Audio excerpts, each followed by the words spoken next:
মধ্যরাতে ছোট্ট এই দোয়াটি পড়লে আপনিও অঢেল সম্পত্তির মালিক হতে পারেন। আল্লাহ তাআলা বান্দাকে তার সুন্দর সুন্দর নামের জিকির বা আমল করার কথা বলেছেন। রাসূলুল্লাহ সাল্লাল্লাহু আলাইহি ওয়াসাল্লাম হাদিসে আলাদা আলাদাভাবে এ নামের জিকিরের আমল ঘোষণা করেছেন।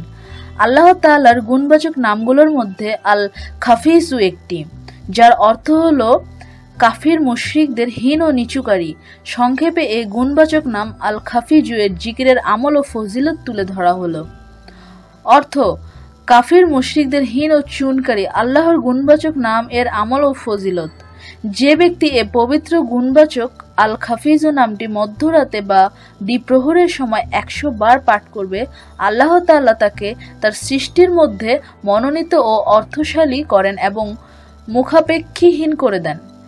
যে ব্যক্তি এ পবিত্র গুণবাচক আল খাফিজু নামের জিকির প্রতিদিন 500 বার মনোযোগের সঙ্গে পড়ে, আল্লাহ তাআলা তার মনোবাসনা পূর্ণ করেন। পরিশেষে মুসলিম উম্মার উচিত আল্লাহ তাআলার গুণবাচক নামের জিকির করে দুনিয়ার মুখাপেক্ষী থেকে মুক্ত থেকে মনের একান্ত চাওয়াগুলো পূরণ করে নিতে পারেন। আল্লাহ তাআলা সবাইকে নিয়মিত এই গুণবাচক নামের জিকির ও আমল করার তৌফিক দান করুন, আমিন। নিত্য নতুন এসব খবর জানতে আমাদের সঙ্গেই থাকুন এবং সাবস্ক্রাইব করুন।